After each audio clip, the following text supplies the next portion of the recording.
কোন শালা রোগার পাল্লায় পড়েছি আমি। ওটা বেটা ছেলে না বেটি ছেলে ওই দিক থেকে বার হচ্ছে, ওকে কে ঢোকার পারমিশন দেবে? ওই মিয়া ওটা বেটা ছেলে না বেটি ছেলে? না না হিজড়া আছে, ওই যে মেয়েদের দলে ঢুকেছে। হ্যাঁ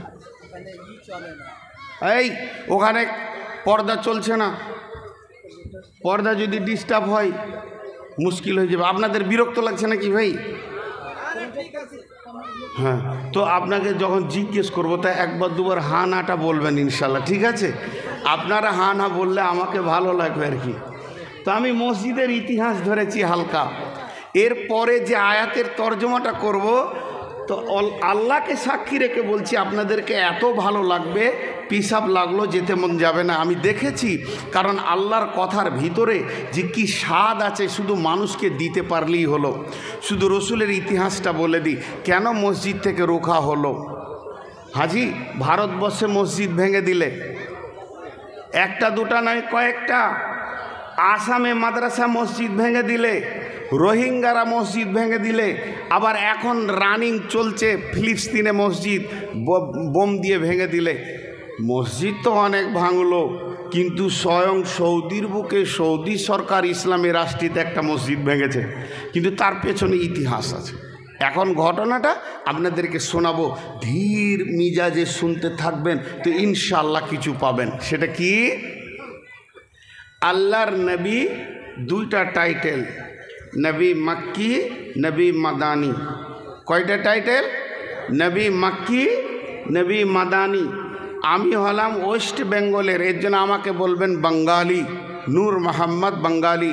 কিন্তু আমার সমস্ত কাগজ, Aadhaar card, voter card, I card, ration card, আমার পাসপোর্ট সব কিছু কোর্টে জমা করে দিয়ে আবার যদি বিহার থেকে আমি বের করি সেইগুলোকে সব নতুন করে, তাহলে আমি হয়ে যাব বিহারি।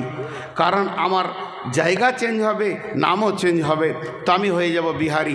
তো নবী মক্কায় জন্ম নিয়েছেন, মক্কায় 10 থেকে 11 বছর, 11 থেকে 12 বছর ছিলেন, এর জন্যে তিনি হলেন নবী মক্কি।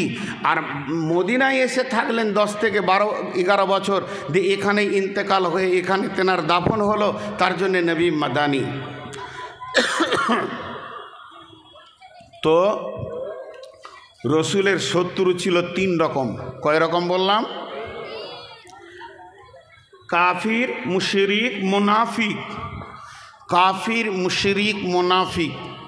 তো যতদিন উনি মক্কায় ছিলেন কাফির আর মুশরিকদের ক্ষমতা বেশি ছিল, রসুলকে খুব কষ্ট দিয়ে দিয়েছে। যেদিন উনি মদিনায় আসলেন তো কাফের মুশরিকরা একটু দূরে পড়ে গেল। মদিনায় কাফের মুশরিকরা একটু দুর্বল ছিল, কিন্তু মুনাফিকরা ওর ওপরে চড়াও হয়ে বসলো। কেমন? আমি একটা ছোট্ট করে আপনাদেরকে মিসাল দিব, মিসালটা শুনেন। আমার বাড়ি বর্ধমানে আমি কালেমার দাওয়াত দিছি, সেখানকার লোক আমাকে মারার জন্য রেডি হয়ে গেছে। তো আমাকে রাতে রাতে পালাতে শুরু করলাম, পালাতে ওখান থেকে এসে সাহেবগঞ্জ হয়ে মণিহারি হয়ে আপনাদের গ্রামে ঢুকলাম। তো আপনাদের গ্রামে আমাকে জামে মসজিদের ইমাম করে নিলেন, আর ইমাম করার সঙ্গে সঙ্গে গোটা এলাকা আমাকে ছাড়া কিছুই বুঝে না। এত ভালোবাসে, ছেলেরা ভালোবাসে, মায়েরা ভালোবাসে, বোনেরা ভালোবাসে, ভাইয়েরা ভালোবাসে, আমাকে ছাড়া সমস্ত আমার কাজ যা করবে আমার সঙ্গে মাশওয়ারা করে। তখন এই এলাকার যারা নেতা ফেতা ছিল তাদের কলজে পুড়তে লাগলো, কোথা থেকে এসে সম্মান লুটে নিলে রে, তাহলে ওকে কী করে মারা যায়, এই প্ল্যান শুরু হয়ে গেল ওদের মাথাতে। প্ল্যান, বিশ্বনবী মক্কা থেকে মদিনায় চলে গেলেন, আর মদিনাতে আসার সঙ্গে সঙ্গে মদিনাওয়ালা এত খুশি হলো, আসানে বুলবুল নবীজি রাহে মদিনা, নবীজির বাগে মদিনা, নবীজির শাহে মদিনা, হায় রে গুলজারে মদিনা। নবীজি বলে হুরি নুরি দলে দলে, স্বর্গ হতে সবাই বলে ওরে যাই গো মদিনা। আসানে বুলবুল নবীজি রাহে মদিনা, নবীজির শাহে মদিনা, নবীজির বাগে মদিনা, হায় রে গুলজার মদিনা। মদিনার আদিবাসী নবীকে পেয়ে অতি খুশি, খুশিতে তারা আতখানা আসানে বুলবুল নবীজির রাহে মদিনা, নবীজির শাহে মদিনা, নবীজির বাগে মদিনা, হায় রে গুলজারে মদিনা। যখন নবীজি মদিনা থেকে দিনের কাজ করতে শুরু করেছেন, একটা একটা করে সাহাবী আস্তে আস্তে আস্তে আস্তে মদিনার বাগানটা গুলে গুলজার হয়ে গেল। তখন মদিনার মুনাফিকদের কলিজা চলতে শুরু করলো, এ তো সব সম্মান একাই লুটে নিল, আমাদেরকে আর কেউ নেতা বলে পুঁছে না, আমাদের খোঁজ খবর নেয় না, সবই কি একাই লুটে নিবে রে, ও যা ইচ্ছা তাই করছে রে, এর বিরুদ্ধে আমাদেরকে সোচ্চার হতে হবে। কিন্তু ওরা ছিল অল্প, এদের মধ্যে কেউ বলছে মনে হচ্ছে কেটে ফেলে দিয়ে, তখন মুরব্বীরা বলছে একটু রুখে যা।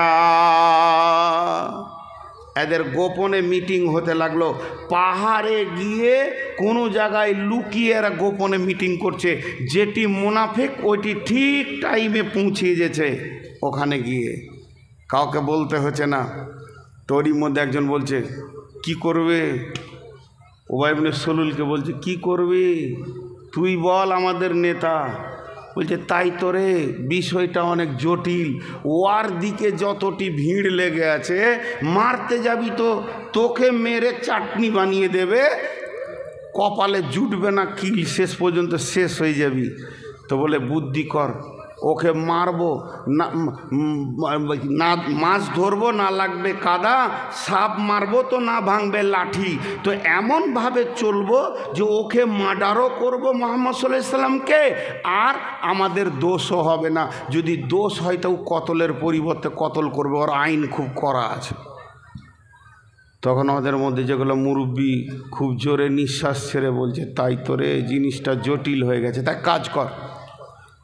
ও কোথা থেকে এসছে রে, বলে মক্কা থেকে। ওখানকার ছেলে তো, বলে হ্যাঁ, ওখান থেকে খবর লে তো, মক্কা যা, মক্কা গিয়ে ওখানকার পরিস্থিতি, ওখানকার অবস্থাটা একবার দেখে আই তো কী অবস্থায় আছে। দুজনকে পাঠিয়ে দিলে, এরা মক্কায় গেছে। তো মক্কায় গিয়ে জিজ্ঞাসা করছে মুহাম্মদ সাল্লাল্লাহু আলাইহি সাল্লামকে চিনো? তো জিজ্ঞেস করবি করা আবু জাহেলের টোলাতেই করছে, মানে যেখানে রসুলের দুশ্মন আছে। তখন কিছু যুবক উঠে বলছে ও আছে কোথাও, রাতে লুকিয়ে পালিয়েছে, ওকে পেলে কাটবো। তখন এই যে কলজেটা বড় হচ্ছে, ওরে সুবহানাল্লাহ, যেখানে ওর জন্ম ওইখানেই দুশ্মনের ঢেড়ি লেগে আছে, তাহলে তার মারতে কোনো অসুবিধা নেই। বলে ঠিক আছে, তোমাদেরকে খবর দেওয়া হবে, সব ঠিক টাইমে খবর দিব। এরা দুজন চলে এলো মদিনায়, আবার ওদের মিটিং গোপনে শুরু হলো। কি ব্যাপার, তোমাদেরকে যে কাজে পাঠিয়েছিলাম কিছু খবর পেয়েছো? বলে আর বলিয়েন না, ওখানে যে ওর দুশ্মনের ঢেড়ি লেগে আছে, খালি দাঁত কিটিমিটি করছে, ওদেরকে অস্ত্রও লাগবে না, ছিঁড়ে ভাগ করে নিবে ওকে। তো এদের মুনাফিকদের কলজেটা বড় হলো। তখন বলছে হ্যাঁ রে, ওকে যে মারবি, ওরা যে আসবে, কার ঘরে থাকবে? যার ঘরে থাকবে। হাজি ভাই আমার বাড়ি বর্ধমান, আমি যদি এখানে খোলামেলা ঘুরি, আর বর্ধমানে আমার গ্রামের যেটি দুশ্মন আছে না, কাউকে যদি চোখে আমি দেখেলি, তা আপনারা না চিনলেও তা আমি চিনব। কথাটা বুঝতে পার, হ্যাঁ না বলেন? আর আমার মনটা বলবে এরা কেন ঘুরছে রে, এ ধত্ত রে, এটা বলবে, তাহলে তো বিপদ হবে। তখন ওরা বলছে যার ঘরে থাকবে তারও রিহাই থাকবে না। বলে তাহলে একটা কাজ কর। একটা কাজ কি? বলে মদিনার একদম দক্ষিণ পূর্ব কোণে আমরা শহরের বাইরে একটা সুন্দর করে মসজিদ বানিয়ে নিই, আর ওই মসজিদটা বানানোর পর মক্কাওয়ালাদেরকে খবর দিয়ে দিব, আয় আয় আয় তোরা নামাজি মুসাল্লি হয়ে আমাদের মসজিদে থাকবি। আর গোপনে গোপনে যখন সাহাবীরা সব বাগানে খেজুরের চলে যাবে, ব্যবসা বাণিজ্যে চলে যাবে, ঘরে মাঠে খামারে কেউ থাকবে না, নবী মুহাম্মদকে যখন একা পেয়ে যাবি, তোরা মার্ডার করে দিয়ে আবার মক্কায় চলে যাবি, আর থাকবি তো ওই মসজিদে থাকবি, কারো দোষ হবে না। মধ্যখান থেকে নবী মরে যাবে, নেতা চলে যাবে, বাঁশ থাকবে না, বাঁশুরি বাজবে না, তখন আবার আমাদের নেতৃত্ব আমাদের হাতে ফিরে আসবে। প্ল্যানটা দেখে কত সুন্দর। জি, প্ল্যানটা কত সুন্দর করেছে ওরা বেঈমানেরা। দিয়ে ওরা চট করে একটা ছোট করে মসজিদ করে নিলে, ওয়াক্তিয়া মসজিদ। কেন? যদি জুমাও চালু করে তো রসুলকে বলতে হবে তো। একই বাজারে দুটা মসজিদ, তো ওইখানে জুমা কে পড়াবে? ওখানে নবীজি জুমা পড়াবে নববীতে, এখানে কেউ পুঁছতে আসবে তোর জুমাতে?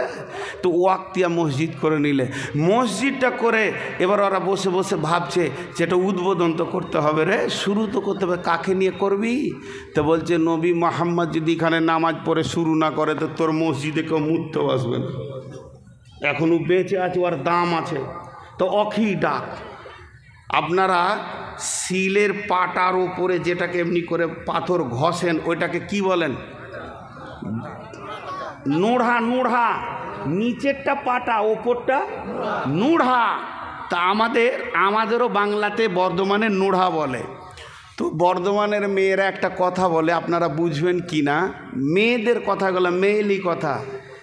যার পাটা তারই নুড়া, আর তার ভাঙবো দাঁতের গোড়া।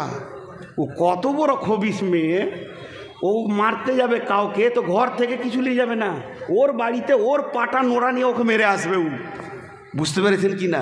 তো সেই ঘটনায় বেঈমানেরা করছে, যাকে মার্ডার করার প্ল্যান করছে তাকে দিয়ে উদ্বোধন করাবে। কত খবিস ওরা, কথাটা বুঝতে পেরেছেন কি না?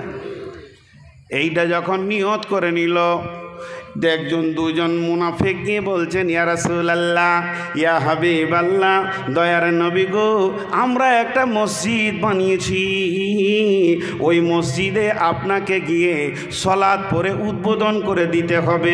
নবীজি তো গায়েব জানতেন না, তার দিলের খবর জানতেন না।